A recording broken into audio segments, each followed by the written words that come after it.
BMI is interesting because BMI started out as a way, as a descriptive metric and not as a prescriptive metric, right? And that's the most interesting thing about BMI. It was not an observation of what was the healthiest or the best for you, who lived the longest. It was literally just a description of how big most Dutch guys were. It was only of men, and it was only in the Netherlands. And again, people frame this guy as some kind of villain or like he was trying to mislead people, but he wasn't. It was literally just a descriptive metric. He was just trying to describe how big people were, and, you know, he was trying to find a more useful way to do that, right? We were suddenly needing to standardize a lot of things. We were trying to find out, for instance, how much food people needed, right? When you have a bigger population that you're governing and you're trying to govern more actively and you're trying to make sure that people's needs are met, it's really, really important that you know how much food people need, right? And this man was just trying to find a good, useful way to do that. And what he found was I'm trying to think, I don't remember the formula, but it's just basically a relationship between weight and height, right? It's your mass in kilograms divided by the square of your height in meters. Perfect, yeah. So it's just a relationship between your height and your weight. Now, this is particularly funny when you consider the fact that, like, I mean, obviously, there are some obvious problems with BMI. Let's go through the obvious problems with BMI first. One, it doesn't take into account the difference between muscle mass and fat mass, right? Which are obviously pretty relevant, right? Two people can have the same BMI and have extremely different bodies, right? But that's also true in other ways too. So when you look at the parts of your body that are bigger, right? When you grow, right? When you grow tall, a tall person and a short person don't have exactly the same proportions, right? A tall person is mostly leg, right? And you get more leg and arm the taller you get, right? And and bone thickness. People laugh about how bone thickness is like some kind of cop-out or something, but as someone with extremely, extremely thin, small, light bones, I can tell you, like, I am technically underweight, but I'm not. Every time I've ever gone to a doctor and asked about it, they've been like, yeah, you look pretty healthy, right? I have plenty of fat on me. I'm quite comfortable and I run very fast. I don't feel tired, right? I just have very, very small bones. Yeah, huge ankles though. Huge ankles. But yeah, these things will change your weight, right? So when you look at BMI, how tall you are also matters. Even though height is part of the equation, is taken into account theoretically, the taller you get, the smaller a BMI actually is for you, if that makes sense. So those are some problems that seem pretty obvious with BMI. But also, okay, the science on this is rough, right? Nutrition science is always kind of a battlefield. There's a ton of money in it. It's not well respected as a science, and it gets sensationalized so much, and there's so much funding and hype and media attention, and it kind of encourages people to take their research in the most sensational direction possible, in a way that you don't really have in other fields of science. So there's something a little bit untrustworthy overall. Yeah, don't even say keto diets. They'll come out of the woodwork. They'll be like, you gotta drink heavy cream right now. Drop to the ground. Drink heavy cream right now. I live in fear of them. Oh god, all the supplements too. Yeah, you know, we've talked about it before, but eat what makes you feel good and healthy. If you notice that you are having trouble feeling as good and healthy as you were before, seek medical attention.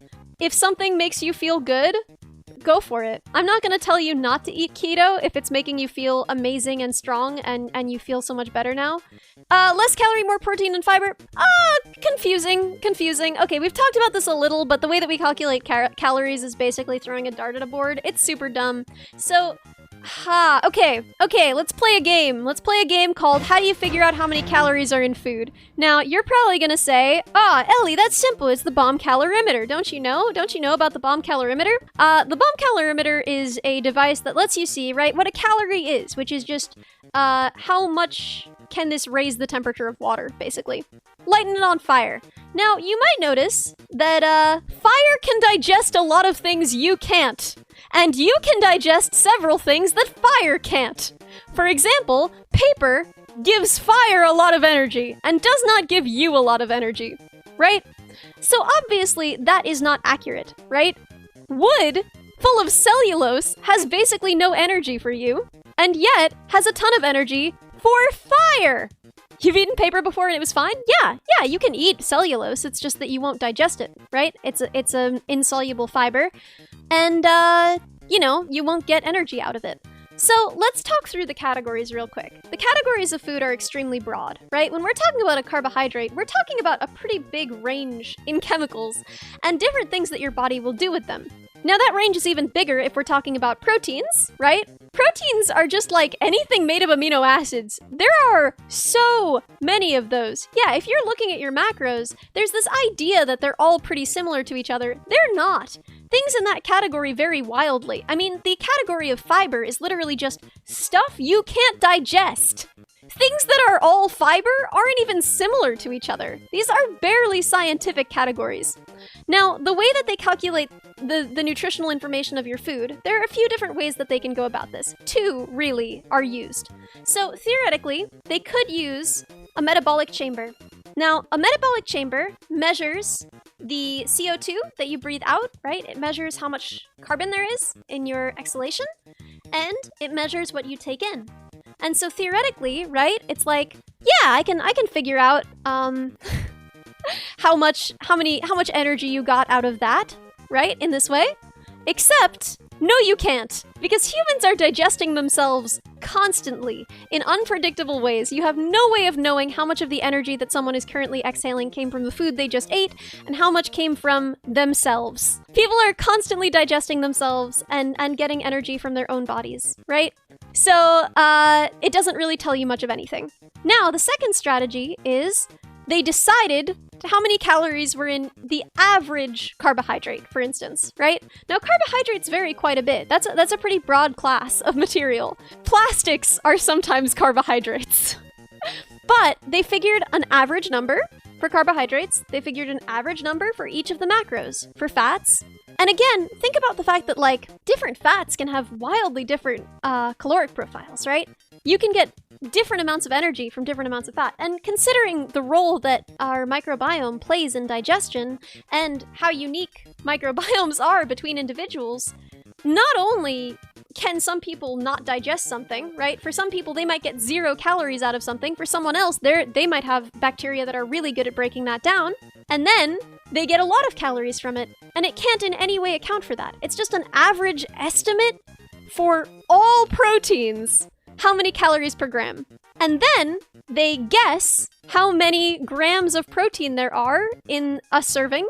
And remember that servings can vary by 50% when packaging. So they are almost certainly incentivized to get on the lower end of that, to get a number as close to half as possible.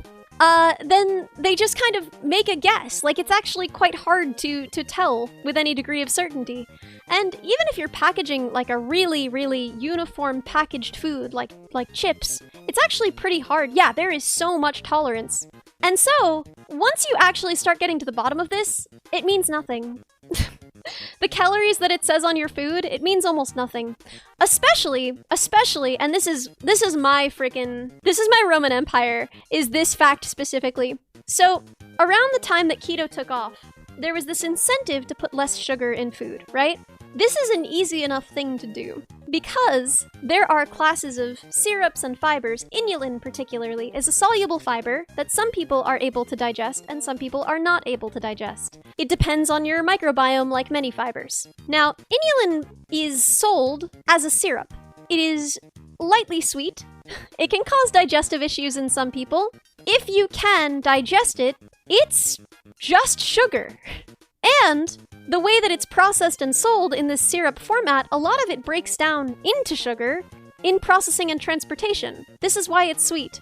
So, what happened, and this is quite grim, is that all of these companies started using sweeteners that were just sugar. They raise your blood sugar and can be deadly to diabetic people who don't know about this, right? They started using these, but they get to declare them on the wrapper as fiber, right? If you get inulin syrup, it's fiber, right?